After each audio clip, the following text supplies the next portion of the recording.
Guys good in the back? All right, just a couple of opening remarks. I think we start with, we have a standard of the way we wanted to play, and I thought we held that standard. There's no perfection out there, but there was definitely some progress. So we made the progress that we were looking for. Now we got to build on that. Going into Ole Miss on the road against a very good football team. Again, the goal here was to play to a standard, not to the opposition. A lot of respect for Coach Selfo and what he's done and accomplished, but we had the better team and the better players, so it then becomes much more about your execution and the things you do, and I thought we did some pretty good things today, certainly. So with that, we'll open up the questions. Wilson. Yeah, Brian, how do you maybe judge the way Garrett played against a team, how well he played against a team that's overmatched, but when he also hadn't done some of those things yet this year? Yeah, exactly. I mean, I think, you look at the efficiency in which he threw the football, targeting the football, seeing the field. It's still, whether there's a step behind or not, it's still recognition and feeling comfortable out there. And you could see there was a higher level of comfort in terms of him throwing, and then certainly running the football as well. So we're not saying that we beat the number one team in the country, but it still requires the technical development that we hadn't seen, and now that he's healthy, he's able to do a lot more. Coach, how do you think Juwan Johnson's decisiveness as a runner has helped him? How do you think his experience at quarterback has helped his decisiveness as a runner? I just think he sees the game really well. I think his natural instincts took over at that position, and I think we all saw the same things. Very impressed with the way he played, the way he ran, catches the football. Does a lot of really good things for us. He's a really good football player, and we knew that, right? I think we all knew about him coming out of high school in terms of what he could do, and we saw a glimpse of that tonight. Brian? Yeah, Brian, specifically, what did you want to see on your offense tonight, going into this game, with the transfer from the practice field? Yeah, I think the aggressiveness, as you know, we went forward on 4th and 11. That wasn't something that we had been doing. I thought we needed to get out there with some rhythm, throw the football, mix in the run, but operate like an offense needs to operate. I thought we were very conservative early on, but that was, by plan. Tonight needed to be one where we felt that we moved in the right direction from an offensive perspective. Glenn? What would you think of Garrett's accuracy, zip on the ball, and just his mechanics? They were so much smoother. His awareness in the pocket, his ability to get the ball out in the vertical seams.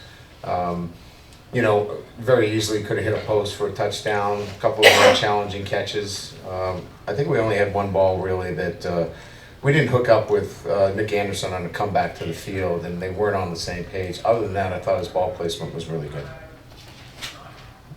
How you doing, Coach? Right here. Got it. In the back. Bauer Sharp, I thought he had a great game. Actually started his college career off at Southeastern, then wound up at Oklahoma, now at LSU. How have you seen his leadership really transpire on this football team? Yeah, I think we all hear this quite a bit. I think the really good players affect others around him, and his energy, his passion for the game brings up others around him. Nice to see him catch the football. We thought we would get a chance to get it to the tight end, and certainly we found him in some big situations. I think our 3rd down conversion was 9 of 14, and he was targeted on some of those. But he obviously starting at Southeastern Louisiana, this was a big game. He was one of our game day captains, and he was excited to play in it.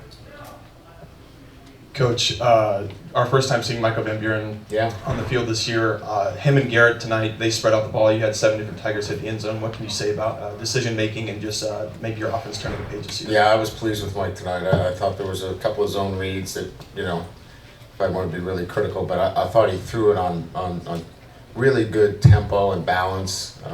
Ball came out on time. I thought, from my perspective, for a kid that hadn't played and hadn't got much time since last year, I thought he came in and you can see the talent that you have at that position.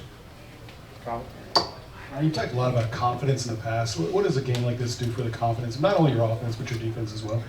Yeah, I think more than anything else, it's, for our defenses that they want to play to a standard and maintaining that standard. I think they showed that obviously in the first half. We made some changes obviously in personnel. I think everybody's aware of that. But this group on defense is got a lot of pride, and they know that they can be a great defense, but it takes consistency. So today was a big day for them, right? Where they knew they could let their guard down. And if they did, it would be seen. They did not. They came and were mature about the way they practiced this week, and you could see it on the field. Wilson. In short yardage situations, y'all went under center quite a bit. What was kind of the thinking into that this week, and is that something that can be expected to be seen moving forward? Yeah. How do you like it? Didn't know if it was a second question coming there. Yeah, I just think that, from what we're trying to do from an offensive perspective is that we want to strike on a wide front with that run game. And sometimes if you're in the pistol, if you're in shotgun, it's hard to hit the C gap and bounce things out. And I think direct snap gives us a lot more variety to the run game. And it's proven to be effective for us. So I think you'll see more of it. Scoot. Cody, can you have a question? No. No? Okay. All right. If he doesn't have a question, we don't have to add anymore. I could leave right now. That'd be nice. I got one right here. All right. Another game, another targeting call, another conversation with an official. See, I knew you were going to set me up for this. You were just waiting. You were just trying to get something to get me. How am I doing? I'm doing so calm and collected. I mean, when you throw that one out. Look, I don't know what to say anymore. It's an offensive lineman who we don't work any time with tackling. And it was a runner, and he might not have had the best form on the play, but he wasn't looking to target or knock somebody out of the game. He was trying to hold on for dear life. I just don't know why we can't figure this out. We can't do it right now, I get it. But at the end of the year, this has got to be addressed. And I know what I'm going to get hit with. Well, if we do that, then targeting's, head injuries are going to rise. And I just think that that's, an easy way out of this conversation. Yeah, it's going to take a hard decision that a runner in that situation, it's incidental contact. And if you want to give him a 15-yard penalty, go ahead. But to throw him out of the game, obviously I'm not on that side of it. Coach, first of all, congratulations on a good win. Now, earlier in this news conference, you used the word healthy to describe Garrett Nussmeier. I know that he had been battling a torso issue since training camp. Yes, sir.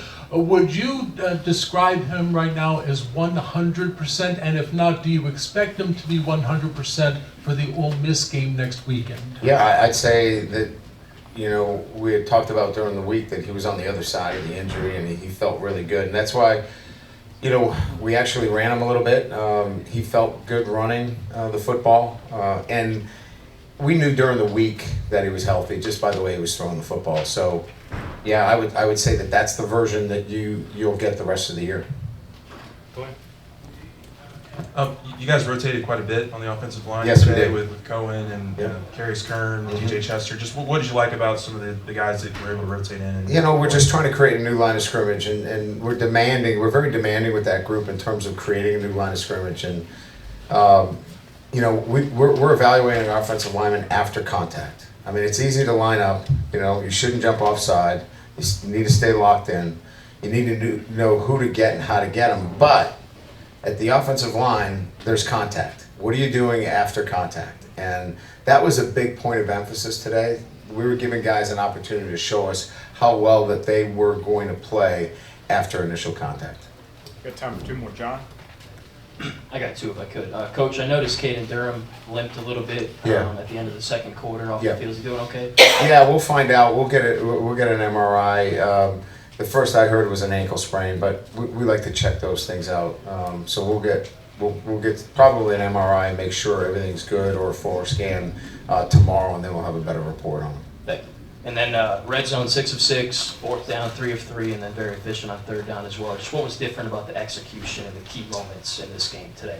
Yeah, that's what we were looking to do offensively. If there were some you know, some priorities, if you will, in this game from an offensive standpoint was the conversions. We talked about it last week. We didn't convert very well in short yardage situations. That needed to be a point of emphasis. So when we got those opportunities, we were prepared. We had the calls that we liked during the week dialed up. And we wanted to get into some fourth down situations because invariably you're going to have these. We didn't do that in the first 3 games. So we needed these opportunities. This game was a really good opportunity for us to sharpen up in those areas that we're going to need moving forward. Preston, you got the last one. Coach, Juwan Johnson led the team in carries tonight. Is that something we should expect more moving forward, or was it more matchup based tonight? No, I don't think it was matchup. I think you know, he was in the rotation, and Coach Wilson likes to go with a hot hand. If he sees a couple of really good runs and he likes the way that player is running, they may get a few more carries. So I don't know that I would read too much into it, other than he's a valuable player for us and he'll be part of our rotation. Thanks, Coach. Good, thank you.